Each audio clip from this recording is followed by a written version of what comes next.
Hello friends, welcome to Pushpita's হেসেল। আজ আমি আপনাদের সামনে হাজির হয়েছি আরও একটি নতুন রেসিপির সঙ্গে। আজ আমি আপনাদের সঙ্গে শেয়ার করব মাছের একটি রেসিপি। একঘেয়ে মাছের ঝোল খেতে আমাদের সবসময় ভালো লাগে না, তাই যদি আমরা একটু অন্যভাবে এটাকে বানিয়ে নিই সকলেরই খেতে খুবই ভালো লাগবে। এর জন্য আমার প্রথমেই লাগছে মাছ। এখানে আমি 5 পিস রুই মাছ নিয়েছি, আপনারা চাইলে কাতলা মাছেও বানাতে পারেন। এরপর আমি এর মধ্যে দিয়ে দিলাম পরিমাণ মতো নুন, হাফ চামচ হলুদ গুঁড়ো, 1 চামচ জিরের গুঁড়ো, হাফ চামচ ধনে গুঁড়ো, হাফ চামচ লঙ্কার গুঁড়ো, 2 চামচ পাতিলেবুর রস, 1 চামচ আদা ও রসুনের পেস্ট ও 1 চামচ সাদা তেল দিয়ে আমি ভালো করে মশলাগুলো মাছের গায়ে মাখিয়ে দেব। দেখুন, এটা আমার মাখানো হয়ে গেছে। এবার আমি 25 থেকে 30 মিনিট ম্যারিনেশনের জন্য রেখে দেব। তারপর একটি প্যান বসিয়ে তার মধ্যে আমি 2 চামচ সাদা তেল দিয়ে দিলাম। তেলটা গরম হয়ে গেলে ওর মধ্যে আমি 2টো বড় সাইজের পেঁয়াজ কুচি অ্যাড করে দিচ্ছি। দিয়ে ওটাকে আমি একটু নাড়াচাড়া করে নিচ্ছি। কিছুক্ষণ নাড়াচাড়া করার পর ওর মধ্যে আমি 3টে কাঁচা লঙ্কা ও 2টো টমেটো কুচি অ্যাড করে দিলাম। দিয়ে আবার এটাকে আমি কিছুক্ষণ ভালো করে রান্না করে নেব।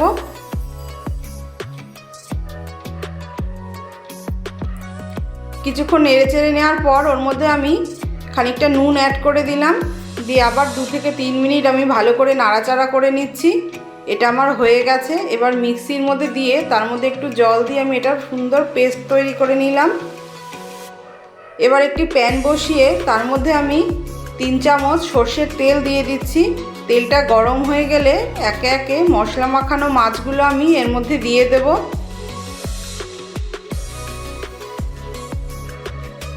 সমস্ত মাছগুলো আমার দেয়া হয়ে গেছে। দিয়ে এক পাশ ভাজা হয়ে গেছে, আমি অপর পাশটা উল্টে দিচ্ছি ভাজা হওয়ার জন্য। দুপাশই আমার ভালোভাবে ভাজা হয়ে গেছে। এবার আমি এর মধ্যে পেঁয়াজ, টমেটো ও লঙ্কার পেস্টটা ঢেলে দিলাম। দিয়ে একটু নাড়াচাড়া করে নিচ্ছি। কিছুক্ষণ নাড়াচাড়া করে এটা আমি 10 মিনিট ঢাকা দিয়ে রান্না করে নিলাম। দেখুন, মশলাটা আমার সুন্দর করে কষানো হয়ে গেছে। এবার আমি এর মধ্যে হাফ কাপ জল অ্যাড করে দিলাম। দিয়ে আবার এটাকে একটু নাড়াচাড়া করে নিচ্ছি। নিয়ে আমি এর মধ্যে অ্যাড করে দিচ্ছি 1 চামচ আমচুর পাউডার আর দিয়ে দেবো 1 চামচ কাসুরি মেথি। দিয়ে এটা আমি আবার কিছুক্ষণ নাড়াচাড়া করে নিচ্ছি। নিয়ে এটাকে আমি উল্টে পাল্টে দিচ্ছি মাছগুলোকে। দিয়ে 5 মিনিট ঢাকা দিয়ে রান্না করে নিয়েছি। দেখুন, এটা আমার সুন্দরভাবে তৈরি হয়ে গেছে। এবার আমি গ্যাসটা অফ করে দেব। দিলেই তৈরি হয়ে গেল আমার পাঞ্জাবি ফিশ কারি।